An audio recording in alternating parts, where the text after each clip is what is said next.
तो देखो, मैं ऐसी मूवीज देखने के लिए बहुत ही ज्यादा एक्साइटेड रहता हूँ जिसमें हमें कई सारे मैजिकल एलिमेंट, फैंटेसी एलिमेंट, ऐसी चीजें देखने को मिले, क्योंकि वो एक अलग ही एडवेंचर क्रिएट करता है और चीजें देखने में मजेदार भी होती है, जहाँ पर इन सारे एलिमेंट्स को बेहतरीन विजुअल्स, म्यूजिक और बढ़िया कॉन्सेप्ट के साथ हमारे सामने प्रेजेंट किया जाए तो चीजें और भी बढ़िया हो जाती है। Hey guys, welcome back to my channel और आप देख रहे हो मोर्टल प्रिज्म। और आज की वीडियो में हम बात करेंगे एक फैंटेसी एडवेंचर मूवी के ऊपर जिसका टाइटल है silver the book of dream, जिसका ओवरऑल रन टाइम सिर्फ 1.5 घंटे का है और ये मूवी आपको Amazon प्राइम के ऊपर देखने को मिल जाएगी। तो वीडियो को जल्दी से शुरू करते हैं और चीजों को डिटेल में डिस्कस करते हैं। तो अगर मैं मूवी की स्टोरी के ऊपर बात करूं तो इसकी स्टोरी लिव नाम के कैरेक्टर के अराउंड रिवॉल्व करती है, जिसका ओरिजिनल नेम सिल्वर रहता है, जो कि एक्चुअल में ड्रीम वॉकिंग कर पाती है। अब ये कॉन्सेप्ट है जहां पर आप सपनों की दुनिया में ट्रैवल कर सकते हो और डिफरेंट लोगों के सपने को देख सकते हो, और अगर आपके पास उनका एक मीडियम हो तो आप उनके सपने में एंटर भी कर सकते हो। अब लिव के इस चीज के बारे में उसके स्कूल के कुछ लड़कों को पता चल जाता है जो कि सेम वो भी ड्रीम वॉकिंग कर पाते हैं। तो ये क्या करते हैं कि ये आपस में ही ग्रुप क्रिएट करते हैं, जहां पर इनका ओवरऑल ऑब्जेक्टिव यही रहता है कि अपनी इस एबिलिटी की मदद से वो अपने अपने सपनों को सच कर सके। और पूरी स्टोरी इसी चीज से शुरू होती है, जहां पर आगे जाके चीजें किस तरीके से टर्न लेती है वही हमें मूवी के अंदर प्रेजेंट किया गया है। तो देखो, सबसे पहली बात मूवी का कॉन्सेप्ट देखकर ही समझ आता है कि ये किसी बुक से इंस्पायर्ड है, जहां पर मुझे ये तो नहीं पता है कि ये अपने सोर्स मटेरियल को कितना फॉलो करते हुए चल रहा है, क्योंकि मैंने वो बुक रीड नहीं की है और मुझे उससे लेना देना भी नहीं है। लेकिन एज अ व्यूअर जो कि सिर्फ एक मूवी देखने आया है, तो उस पॉइंट ऑफ व्यू से ये पर्टिकुलर मूवी ने मुझे काफी सरप्राइज किया, क्योंकि मूवी को इस तरीके से क्रिएट किया गया है कि आधे लोगों को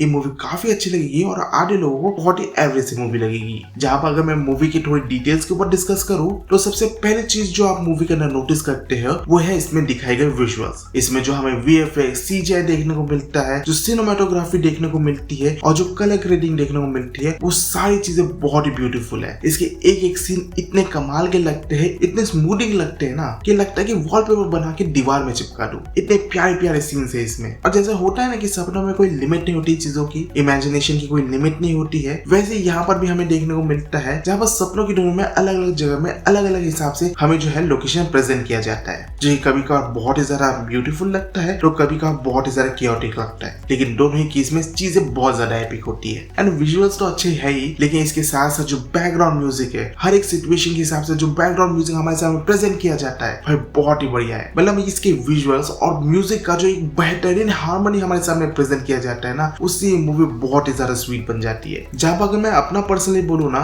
तो इन एलिमेंट्स के चलते मैं इस मूवी की जो कमियां है ना उसे नजरअंदाज कर दूं। लेकिन अगर मैं मूवी के ऊपर बात कर ही रहा हूँ तो इसकी कमियों के ऊपर भी बात करना बनता है, जिसे मैं एक एक करके बताता हूँ। पहली कमी यही आ जाती है कि आपको कैरेक्टर्स के बीच में कोई डेवलपमेंट देखने को नहीं मिलती है। मतलब यहाँ पर ऐसा दिखाने की कोशिश की गई है कि मूवी के जो मेन कैरेक्टर है लिव, उसके स्टोरी पर ज्यादा फोकस किया जाता है और उसके बारे में बहुत सारी डिटेल्स देने की कोशिश की जाती है, लेकिन मैं स्टिल बोलूंगा कि उसकी स्टोरी के साथ में कुछ खास कनेक्ट नहीं हुआ। और इसके साथ साथ जो साइड कैरेक्टर्स हैं उनको तो मतलब मैं ऐसे ही लेकर चल रहा था कि बस स्टोरी के हिसाब से चले जा रहे हैं। यहाँ तक कि इसमें ऐसे ऐसे कैरेक्टर्स है ना जिन्हें अगर कंप्लीटली इग्नोर कर देते ना कोई फर्क नहीं पड़ता। इसके साथ साथ कभी कभार ऐसा भी फील होता है कि कैरेक्टर्स को पहले से पता रहता है कि क्या सिचुएशन चल रही है। मतलब कैरेक्टर्स इतनी आसानी से सिचुएशन के साथ डल जाते हैं ना, जो कि भाई उतना ज्यादा सेंस नहीं बना रहा था। लेकिन हो भी सकता है कि ये क्रिएटिव चॉइस हो, क्योंकि 1.5 घंटे के अंदर बहुत सारी चीजें प्रेजेंट करनी थी, तो उस हिसाब से शायद चीजों को प्रेजेंट किया हो। लेकिन मुझे मूवी की सबसे बड़ी कमी लगी कि यहाँ पर बहुत सारी चीजें हमें दिखाई गई थी जिसे भाई डिटेल में डिस्कस नहीं किया गया। यानी कि जो हमें यहाँ पर बुक ऑफ ड्रीम के बारे में बताया जाता है, उसको भी भाई ऊपर से पढ़ के हमें बता दिया जाता है। फिर यहाँ पर जो नाइटमेयर वाला कॉन्सेप्ट है उसको तो बस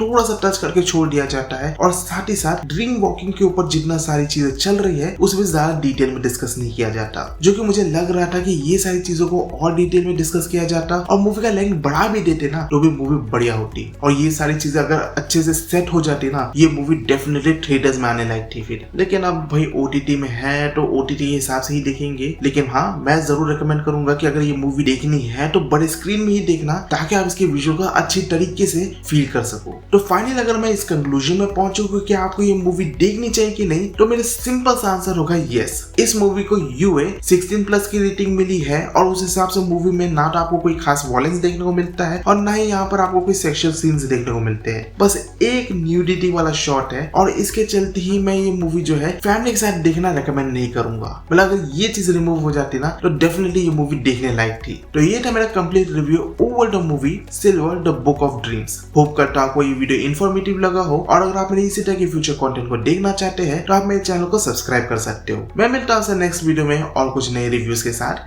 तब तक के लिए गुड बाय।